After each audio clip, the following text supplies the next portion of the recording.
Thank you for coming to be with us for an hour. Yes, we can get started. We'll see if anyone else ends up trickling in and joining us. Sierra's joining us from across the room again. Our session is called The Path to the Seal of Biliteracy Begins in Elementary School. My name is Mandi Davis. I am the Washington NNELL rep, the National Network for Early Language Learning, and my unrelated, in terms of we're not actually related. No relation. Share our last name. Yep, I'm Danyelle Davis, and I'm the Idaho State rep for NNELL, and I'm also the regional rep for the Pacific Northwest. So,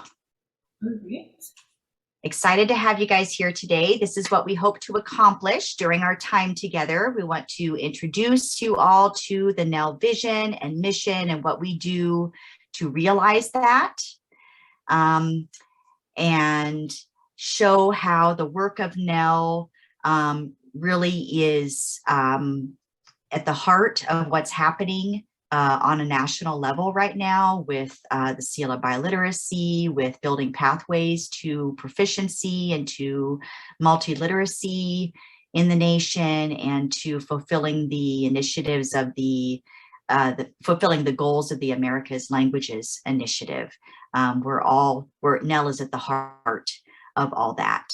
And then we hope to, in the process, that you will start to see yourself in the NNELL story, where you fit in the midst of the whole work that NNELL is doing, and be inspired to join us.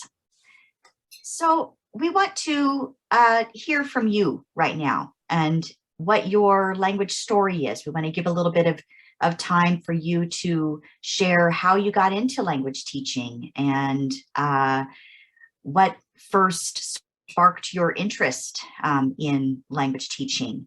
And we were going to put should we still do groups, small groups, break rooms? Yeah, I think so. That might be fun to just chat a little bit more if people are, I'll put the questions in the chat for us, and then maybe we'll go just take a few minutes in breakout rooms. I feel like I don't often reflect on my own language learning experience, even though I'm teaching Spanish, and it's a good way to kind of reconnect and remember what it was like being a language learner in our first experiences with language acquisition. So can I ask you, did you during your time, did you touch on the emotional side of language learning at all? Was there something that was a connection for you that was an emotional reason why you engaged with languages and wanted to pursue that as a career? You can speak up. Are you asking the whole group or me? Go ahead, no, the whole group. Everybody. Oh my God. Not Sorry, just you, Angelica. Sorry, putting you on the spot. Unless you want to share something. I was sharing with my group about I don't remember how much Spanish my high school Spanish teacher spoke in class, if it was, 90-10 or anything like that, but I just remember loving it and thinking it was fun and exciting, and that was my motivation to continue learning. And I don't know if I would have continued without having that teacher for 3 of my 4 years who really got me excited about learning languages. Right. And I see that in the eyes of my little K through 5-year-olds, or the K through 5th graders that I teach, that my greatest responsibility is to light the spark for language learning and keep it glowing. And that's a huge responsibility because they have me for 6 years. And I could do a lot of, I could do a lot to grow that fire, that desire in them, or douse it, depending on, the relationships that I build with the kids and what I do with them. So it's a big responsibility, but I Love it. Anybody else want to share before we move on? Okay, on we go. All right.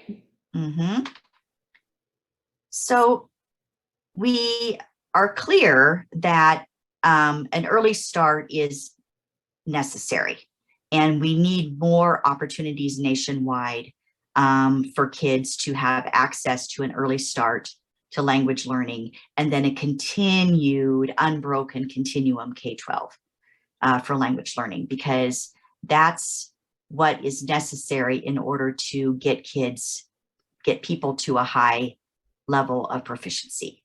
If that's our goal, which it is nationwide, we actually have mandates now nationwide and objectives for that. And so NNELL is in the middle of that,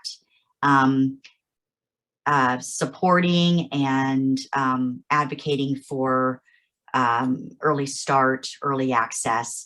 And I love this NNELL equation.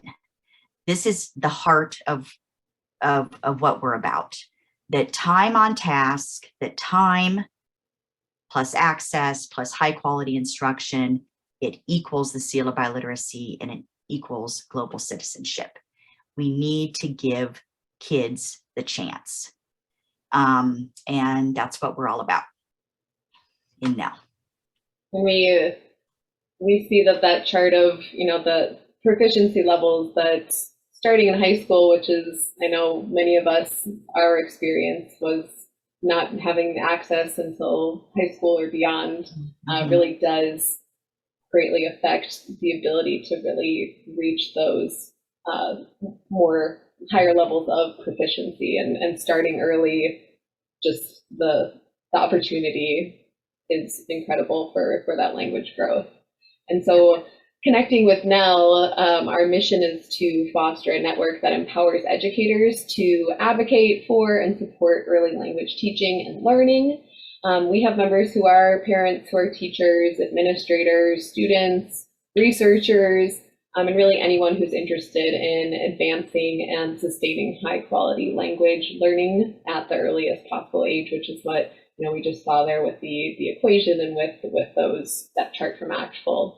And our mission is really tied to that, creating that access, and so that students and children do have the opportunity from an early age, regardless of the type of program. NNELL really supports all types of language programs, plus programs, immersion, dual language, exploratory programs. All of those types of things are part of that equation, and are valid methods of exposing people at an early age to language, which also ties then into our vision, which is for every child to have the opportunity to learn another language at the earliest possible age. And we luckily have evidence of more support of that as a nation, which Danyelle is going to talk about with connecting with our America's Languages initiative. Okay. Yeah. Fortunately, several years ago, a bipartisan group in Congress commissioned a report, a study to see, what really is the status of our language capacity in the United States. And on the heels of that America's Languages report came the America's Languages Initiative, and a set of recommendations for the strategic future of language education in the United States. And those those guidelines, or those recommendations, strongly promote pre-K 16 language continuums,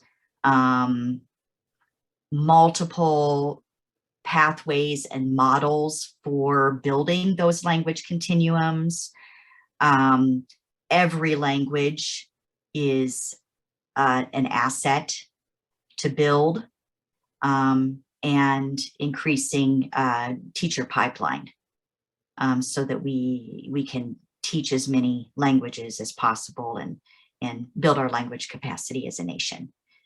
And we have this on following on the America's Languages Initiative.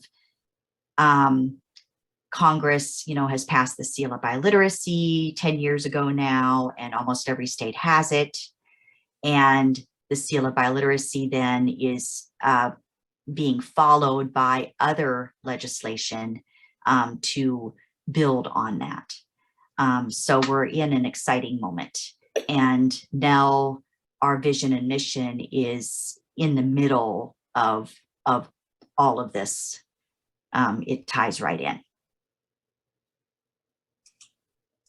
Go ahead, Mandi.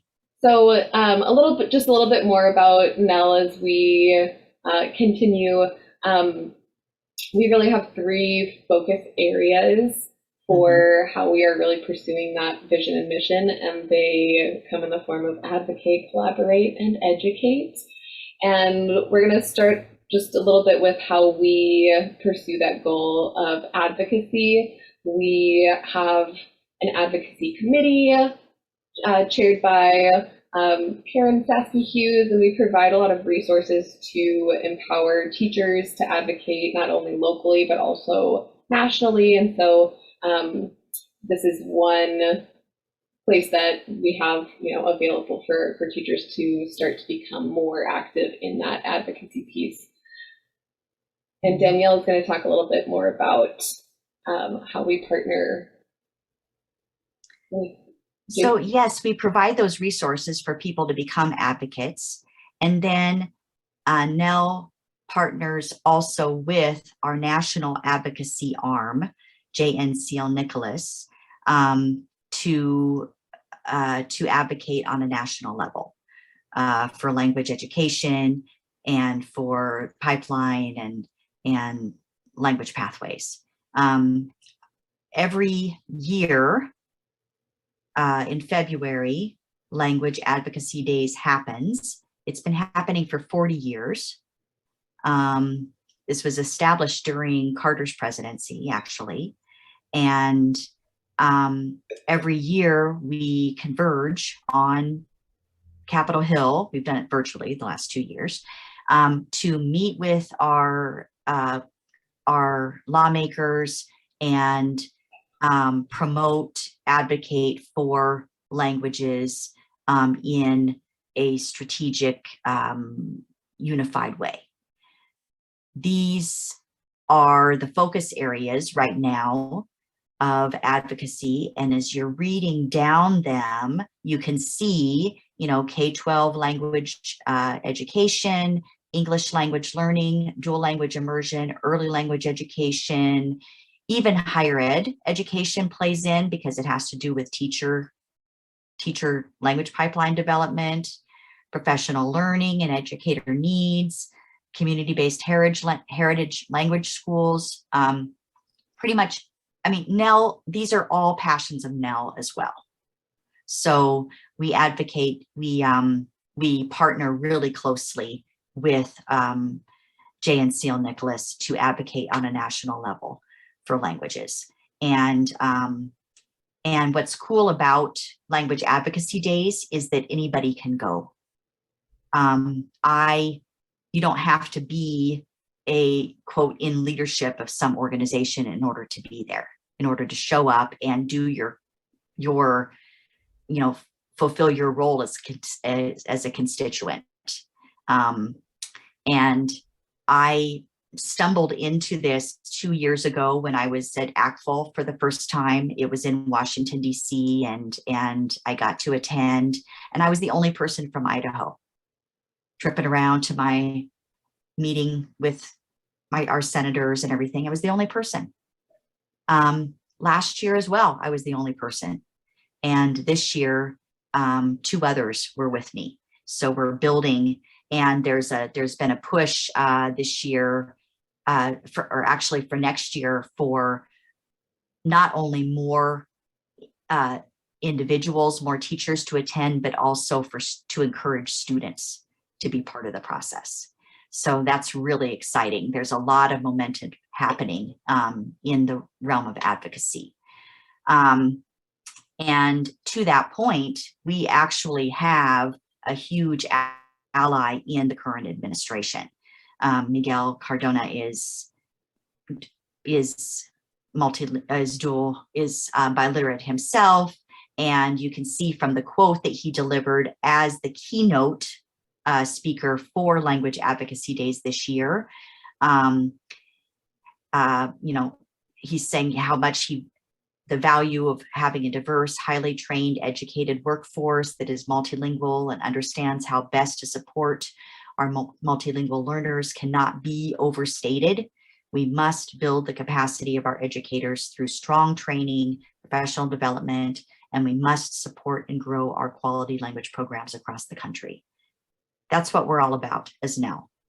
And we have an advocate in the administration. So we're really kind of riding a wave right now. We have a lot of potential that we can build on nationally. And Danyelle found this great graphic from an article that was a follow-up in response to the America's Languages Initiative report. And it really kind of shows that progression and how growing our early language exposure will then lead to more and more people pursuing that higher level. And the theme, I don't know if Danyelle mentioned already, the theme of Advocacy Days this year was language at the intersection. And it's really becoming more and more evident that the nation, we're realizing finally, hopefully, that language and culture really are at the crossroads of all the important issues, if it's politics, journalism, academics, business, that we really need to prioritize language and cultural education. And so this graphic shows kind of that reorientation of national goals that do prioritize early language learning through, upwards.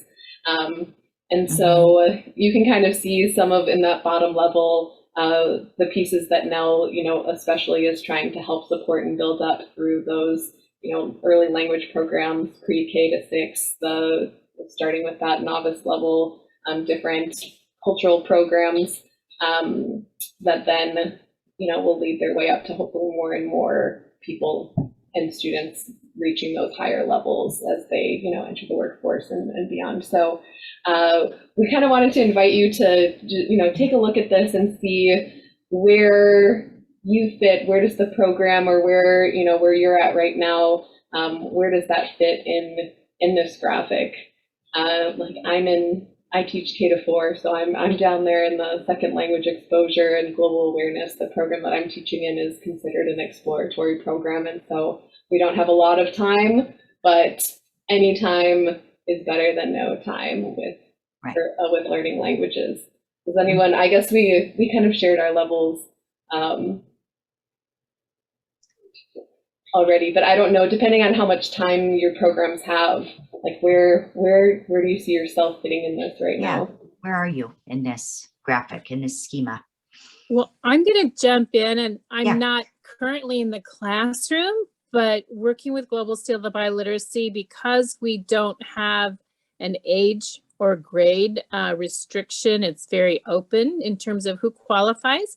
I could share some really exciting information. We have awarded Global Seals of Biliteracy. Our first level of recognition is intermediate mid, our functional fluency level. And we've awarded that to lots of middle school students, and even to some students as young as 5th grade. What's also, I think, really important about looking at these sort of level pieces is that we tend to think about them in the chart you shared earlier, that the advanced range may come much later. But what we're actually seeing when we look at, and we're looking at thousands of test scores, so we see this repeated over and over again, and across languages, even character-based languages, is that especially those students in those dual immersion or those type of intensive programs, heritage programs as well, that those students are in the they're testing in the advanced range in their listening skills. They're testing in intermediate high in their speaking skills. Where they take a little longer are on the literacy skills, so that they're typically their reading will be their third level highest, and writing is the last one to come along. And so what we know is that's not a language issue. That's just a cognitive maturity development issue. Thinking in organized paragraphs doesn't come as early as I understand everything mom told me, and I'm only 2, right? So I think it's, we think about the Seal of Biliteracy at all 4 levels, but don't undervalue where your students could be. And I think that's the value of benchmark testing, is you might be surprised how high. I mean, we're seeing, we took an entire class of 5th graders, and like 80% of the 5th graders were in the advanced range for listening. Cool. So I think, but there were only a few in, just the intermediate low range for writing. And so what we, that's normal and that's exciting. So I think, don't undervalue what you're able to accomplish with younger children, because they're exciting. And we love, we had, in fact, last year in 2021, I'll share a lot of this data in my session tomorrow. But in 2021, 7% of our middle school, junior high awards were at what we call working fluency, was at advanced low.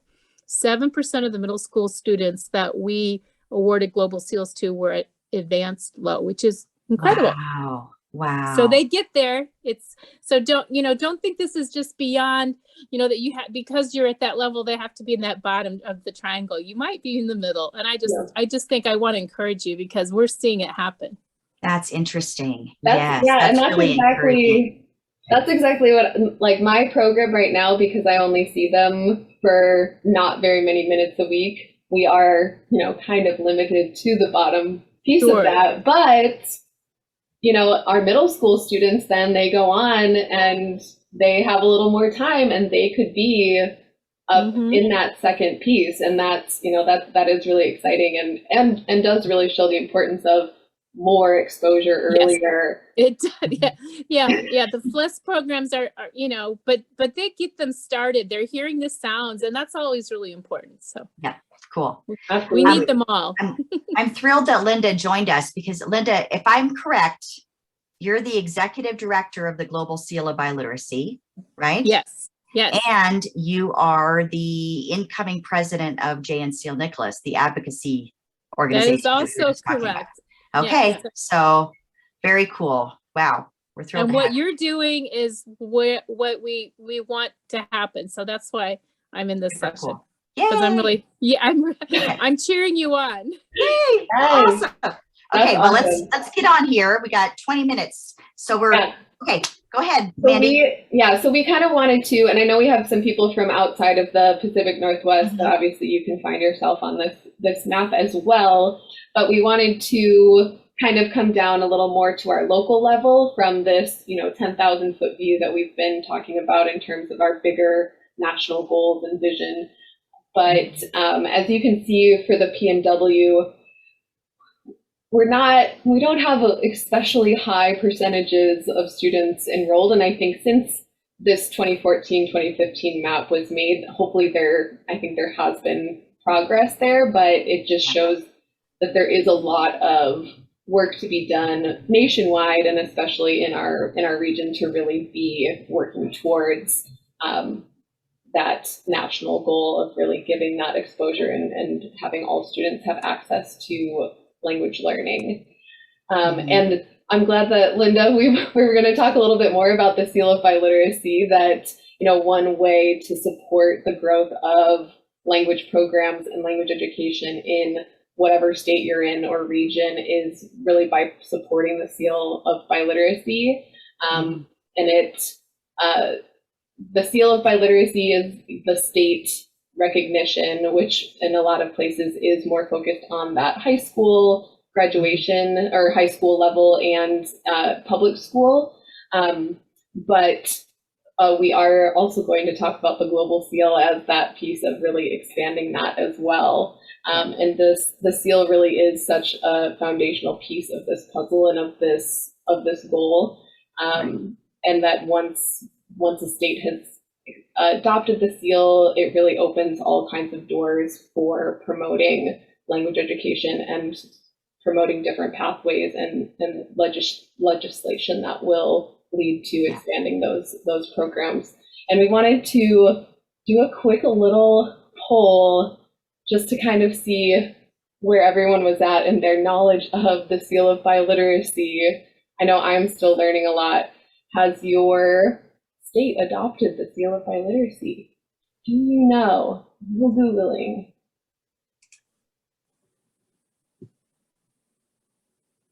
All right, we've got, I'm gonna end the poll. Does anyone else? I don't know if Danyelle responded. Maybe it's me that I did. I responded. So it looks like we have many yeses. So let's take a look at our map. And so, yeah, so we're focusing more on the PNW, where most of the states in our region have adopted the seal, as well as most of the states in the nation. And in the PNW, there has been a lot of progress been made, even in the last year since this map was updated. And Danyelle is going to give just a little overview of where we're at in the PNW and what kind of is going on right now with the Seal of Biliteracy. Yeah, so in the Pacific Northwest, we've made a lot of progress just in the last 5 years, right? Washington was the first to adopt the seal, and they are really a model for us in the rest of the Pacific Northwest for how to promote legislation that lays foundation for this for multiliteracy across the state, and they're a real model for really pushing a huge variety of languages. Every language needs to get the seal, right? And so they're a state that consistently awards super high numbers of variety of languages with the seal. And then Oregon has been doing a lot as well since 2015. Idaho just adopted the seal. We're in just our second year, and we have just a couple of districts that have officially adopted it. So we're really in the early stages of educating teachers and equipping teachers, helping them to feel that helping them to become teacher leaders in their spheres of influence for language education and for pathways to the Seal of Biliteracy. Alaska, even though they don't officially have the seal yet, they are not waiting. they're awarding seals even so. And Wyoming is almost there, and Montana just adopted. So we're in really good shape. We're making really great progress. We have a lot of momentum going in the Pacific Northwest. And we did also want to, I'm glad Linda had already brought up the global seal as well, as that piece that works with the state seal, but really is meaning to expand the reach of recognition and supporting recognizing those language achievements earlier and also later than just the high school level. And so we just wanted to kind of highlight that was something that, also if you're working in a private school or at the middle school level, or that's exciting to hear even at the elementary level perhaps as well. I'll pop the link to this site in the chat, but that it is possible to really recognize those achievements. And there's a great map on this website as well that has links to the different states of where they're at with their state seal and more information about the different requirements and different testing possibilities. And I don't know if this would be, I know Angelica had a question earlier about post-secondary And if that's something that, Angelica, did you want to say what your question was as I'm scrolling back through the chat? Oh, yeah. My question was, what opportunities are there for students once they obtain the Seal of Biliteracy beyond high school? I get that question a lot from students, and what I say is there's a lot in the works that some colleges may accept it as credit, but I don't know that for sure. So, this is what I tell families, because I know that this is what I've heard, but I'm just wondering if on the West Coast, if anything has been solidified.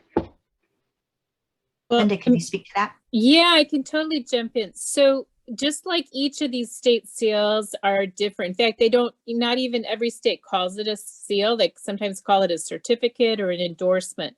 So it changes from place to place. And that also, not just the criteria, but also sort of the rewards or the benefits. So we do have, for example, Washington State has been an early leader in providing competency-based high school credit for their Seal of Biliteracy recipients. And that's important, especially for example, the ELs, because they may not have time to take another language. They may be having, double blocks for English or something like that, but they have a language, they just don't have a way to document it. And so that is one way that the Seal of Biliteracy is used in my state of Illinois, as well as a few other states, Texas, as a competency-based world language credit that might represent a course that, it's competency by exam. So that's one space that it's used. There are 5 states that officially provide college credit and for a Seal of Biliteracy. A number of other states will provide retroactive credit or basically advanced placement, but how colleges award credit, just like, for example, the advanced placement AP test, some colleges recognize it, some don't. How many credit hours depends on what they want to do, because there's money involved there. And some schools, for example, if we think about a student coming in at advanced low, that's really coming into that third year 300 level courses. And some colleges have caps on how much sort of either advanced placement or transfer credit is allowed even. So there's a number of different issues. Now with the Global Seal, it's increasingly being recognized because about 25% of our credentials are being issued by universities to their own students. A number of state, University of Washington, University of Oregon, among others. But we have a number of universities that recognize what they have, because they're giving it to their own students. And we offer 3 levels of credentials, so they really want them to kind of come in and then level up.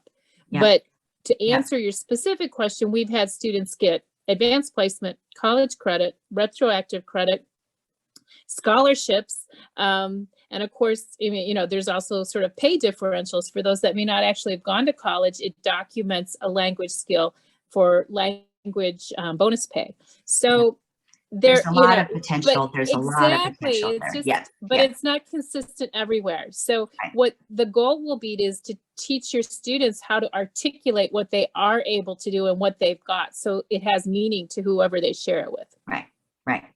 Cool. There's some, as we move forward, more and more universities are going to be recognizing and aligning so that they know where to place students, and they can use it. They can leverage the Seal of Biliteracy to promote second majors and higher levels of enrollment in language classes. There's a whole lot of potential there. Okay, so let's go ahead, Mandi, and move to the slide where we've talked a lot about advocacy, but NNELL does a lot with advocacy, but we also do tons with collaboration and education. We are there as a support to equip teachers with really rich professional development. And Mandi is on the professional development committee with NNELL, and she's going to tell us about the regular opportunities that we have at NNELL for professional development. Yeah, so we wanted to just touch briefly on beyond advocacy, some of the other things that NNELL is doing and providing support in. And one of those, as Danyelle was saying, is professional development. And our PD committee focuses on webinars, on a PD and PJs series that has been really fun and successful. And also we have a summer summit every year that's really focused on, this year the theme is proficiency. It starts with us and is a great way to connect with early language educators. And so and something that has been really fun too is this PD and PJ series, which has been very much member guided in terms of what types of topics are really important to teachers right now, especially getting through, a pandemic as well. It was a way for me. I had first gotten involved in NNELL when I lived in Wisconsin and was teaching in an early language program. I moved to Washington. I had taught high school for a few years, kind of got disconnected, and then reconnected through this PD and PJ series that I happened to, come across on social media. And it's a really great way to connect with other educators across the country, and have that chance to share not only resources with each other and ideas, but also that emotional support, because it has been a really tough couple of years. And so we, I'll wrap up the PD part, but we have a lot of events coming up this spring and also, our summer summit this summer, but we have some webinars.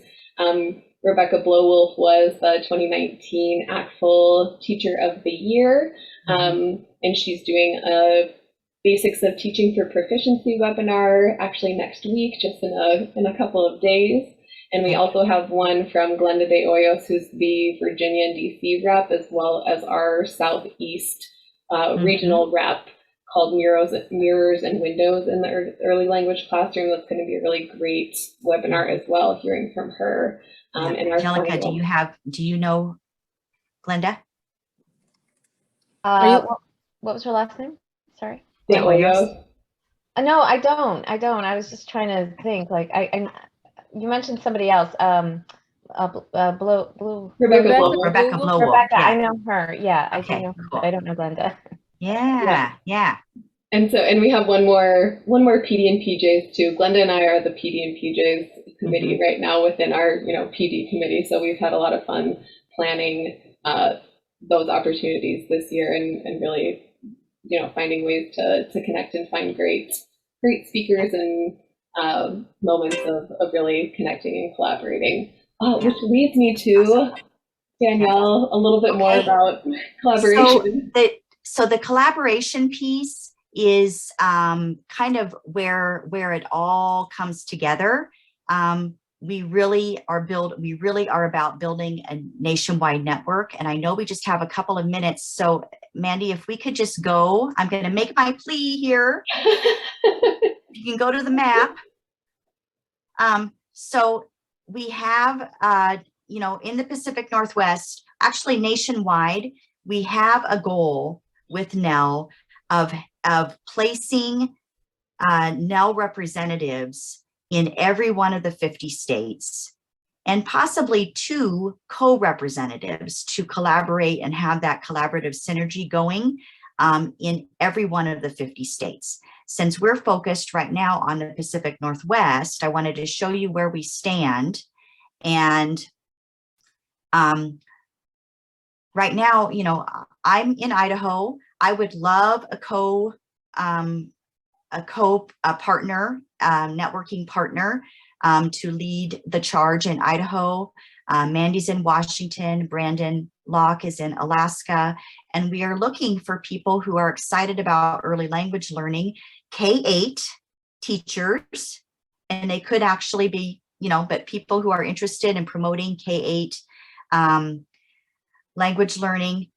We're looking for that in Oregon, Wyoming, and Montana. So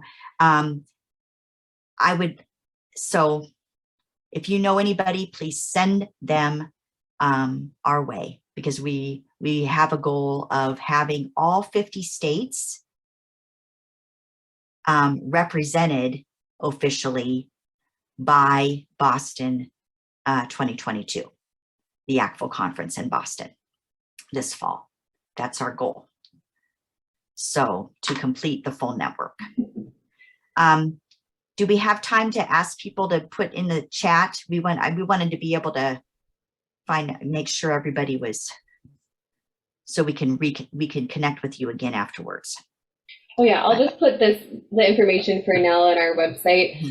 Even if you're not interested in becoming a representative of a state, we would really love to invite people to join us and join the organization. It's been such a great way to connect with language teachers across the country, and we're really trying to grow, especially in the Pacific Northwest, really grow our membership out here, because Danyelle and I both feel like we really found our people, and it's really important to have that kind of support and that kind of network, and I'm finding myself too becoming more involved in advocacy at this point too in my career and my just knowledge of what's going on in the country, and having that strong network is really going to help us move in that direction and get more access to early education.